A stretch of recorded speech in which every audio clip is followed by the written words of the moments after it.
नमस्कार, आप देख रहे हैं नेक्स्ट 9 पॉलिटिकल बाइट में हूं आपके साथ सिराज। लोकसभा चुनाव को देखते हुए बीजेपी की निगाहें बिहार पर जमी हुई है। बिहार में बीजेपी की भूमिका लंबे समय से नीतीश कुमार की सहयोगी पार्टी की रही है, लेकिन इस बार वह खुद नेतृत्व की भूमिका में आ गई है।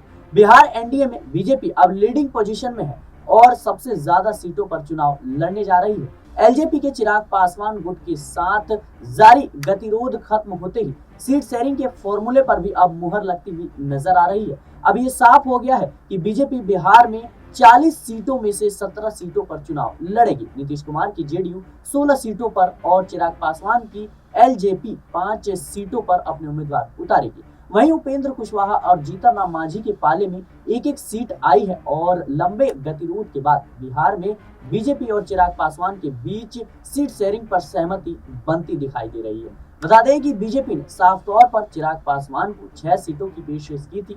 सूत्रों के मुताबिक विपक्षी गुट इंडिया ने एलजेपी को 8 सीटों की पेशकश की थी और चिराग पासवान ने हाल ही में दावा किया था कि हर पार्टी उनके साथ गठबंधन करना चाहती है और उनको अपनी तरफ करना चाहती है। उन्होंने 5 सीटों पर समझौता कर लिया और बैठक के बाद उन्होंने यह साफ कर दिया कि उनके चाचा पशुपति पारस को उनके कोटे से कोई सीट नहीं दी जाएगी और बिहार में सीट शेयरिंग पर मुहर लगना बीजेपी के लिए फायदे का सौदा है। बता दें कि बीजेपी पहले नीतीश कुमार के महागठबंधन में शामिल होने से अलग अलग पड़ गई थी और अब एनडीए में उनकी वापसी से एक बार फिर से चमक उठी है और अब एनडीए में उनकी वापसी से एक बार फिर से चमक उठ गई है। और हालांकि पार्टी ने यह साफ कर दिया है कि वह किसी के पीछे नहीं है। एक अतिरिक्त सीट ने उसे गठबंधन में अल्फा बना दिया है। 2019 में भी बीजेपी और जेडीयू के बीच 50-50 के फॉर्मूले पर सहमति बनी थी।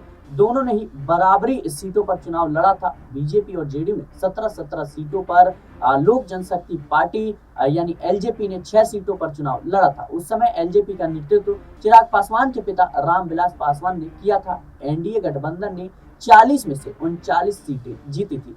इनमें से सिर्फ एक सीट विपक्ष के खाते में गई थी। फिलहाल बिहार की राजनीति पर जिस तरीके से विपक्ष लगातार नजरें बनाया हुआ है कि किसी भी तरीके से एनडीए में जो है बात ना बने और चिराग पासवान और या बात करें हम पशुपति पारस या कोई भी नेता जो एनडीए में है वो इंडिया गठबंधन में आ जाए। लेकिन कहीं ना कहीं अब सीट शेयरिंग पर बात बनना ये इंडिया गठबंधन के लिए झटके का सौदा हो सकता है।